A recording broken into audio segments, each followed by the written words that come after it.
കൂട്ടുകാർക്ക് രമ്യാസ് വേർഡിലേക്ക് ഒരിക്കൽ കൂടി സ്വാഗതം. അപ്പം ഞാനിന്ന് കുക്കിംഗ് വീഡിയോ ആയിട്ടല്ലാത്ത കൂട്ടുകാരെ വന്നിരിക്കുന്ന കുറച്ച് ഹെൽത്ത് ടിപ്സ് ആണ്. അതായത് കൊളസ്ട്രോളിനെ കുറിച്ചാണ് കേട്ടോ ഇന്നത്തെ നമ്മുടെ വിഷയം. അതെങ്ങനെ കൺട്രോൾ ചെയ്യാൻ, എങ്ങനെ കൊളസ്ട്രോൾ നമുക്ക് നമ്മുടെ ശരീരത്തിൽ ഉണ്ടാകുന്നു എന്നതിനെ കുറിച്ചിട്ടുള്ള വീഡിയോ ആണ്. സ്കിപ്പ് ചെയ്യാതെ കണ്ട് സപ്പോർട്ട് ചെയ്യേണ്ട കൂട്ടുകാരെ. നമ്മൾ ദിവസവും കഴിക്കുന്ന ചോറ് എങ്ങനെ കൊളസ്ട്രോൾ ആയി മാറുന്നു? പലർക്കും തോന്നുന്ന ഒരു തെറ്റിദ്ധാരണയാണ് കൊളസ്ട്രോൾ വർദ്ധിക്കുന്നത് എണ്ണയുള്ള ഭക്ഷണങ്ങൾ കഴിക്കുന്നതുകൊണ്ടാണെന്ന്.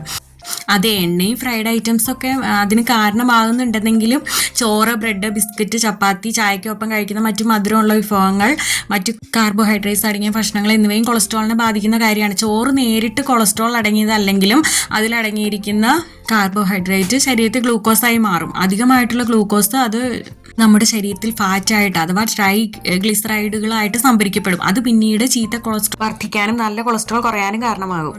നമ്മൾ വെളിച്ചെണ്ണ എണ്ണയൊന്നും ഇല്ലാതെ തന്നെ വെറും ചോറ് കൂടുതലായിട്ട് കഴിച്ചാലും കൊളസ്ട്രോൾ വർദ്ധിക്കാൻ കാരണമാകും. നമ്മൾ ശാരീരികമായി ആക്റ്റീവ് അല്ലെങ്കിൽ ചോറ്, അരി, പലഹാരങ്ങൾ കൂടുതൽ കഴിക്കുന്നവരും പ്രോട്ടീനും ഫൈബറും ഭക്ഷണത്തിൽ കുറവാണെങ്കിൽ ഇതിന്റെ ദോഷഫലങ്ങൾ കൂടുതൽ പ്രകടമാകും. എന്ന് വെച്ചിട്ട് നമ്മൾ ചോറ് പൂർണ്ണമായി ഒഴിവാക്കേണ്ട ആവശ്യമില്ല. അതിൻ്റെ അളവ് നിയന്ത്രിച്ചാൽ മതി. ഒരു പാത്രം കഴിക്കുന്നതിന് പകരം പകുതി അളവ് കഴിക്കുക. ഒപ്പം തന്നെ ഫൈബർ കൂടുതലുള്ള പച്ചക്കറികൾ ഉൾപ്പെടുത്തുക.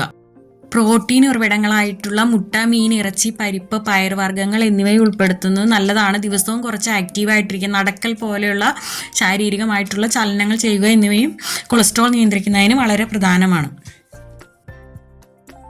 ഇനി ലാസ്റ്റായിട്ട് പറയുന്നത്, കൊളസ്ട്രോൾ നിയന്ത്രണം തുടങ്ങേണ്ടത് എണ്ണക്കടികൾ ഒഴിവാക്കിക്കൊണ്ടോ അല്ലെങ്കിൽ മുട്ടയുടെ മഞ്ഞ ഒഴിവാക്കിക്കൊണ്ടോ അല്ല. നമ്മൾ ദിവസവും വയറ് നിറയെ കഴിക്കുന്ന കാർബോഹൈഡ്രേറ്റ് അടങ്ങിയ ഭക്ഷണങ്ങളിലാണ് നമ്മൾ നിയന്ത്രണം വയ്ക്കേണ്ടത്. ചോറ് കുറ്റവാളിയല്ല, പക്ഷെ അളവിലാണ് പ്രശ്നം. അധികമായാൽ അമൃതും വിഷം എന്നാണല്ലോ.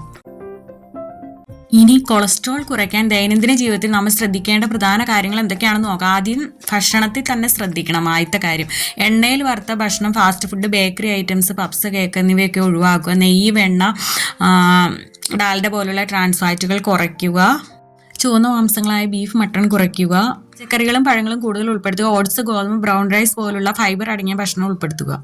മീൻ, മത്തി, അയില പോലുള്ളവയൊക്കെ ആഴ്ചയിൽ 2 പ്രാവശ്യം കഴിക്കും. എണ്ണയായിട്ട് olive oil, rice bran oil എന്നിവ ചെറിയ അളവിൽ ഉപയോഗിക്കുക. ജീവിതശൈലിയിൽ മാറ്റങ്ങൾ വരുത്തുക.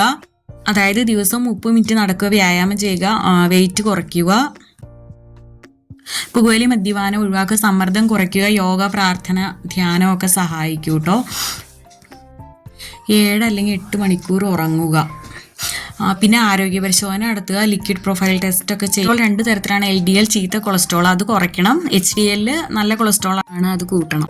ഇനി കൊളസ്ട്രോൾ കുറയ്ക്കാനുള്ള ഡെയിലി ചാർട്ടാണ് ഞാൻ കാണിക്കുന്നത്. ഓരോ ദിവസത്തെ പ്രഭാത ഭക്ഷണം, ഉച്ചത്തെ, വൈകിട്ട് എന്തൊക്കെയാണ് കഴിക്കേണ്ടത് എന്നുള്ളതാണ് കൂട്ടുകാർ കണ്ടു നോക്കൂട്ടോ.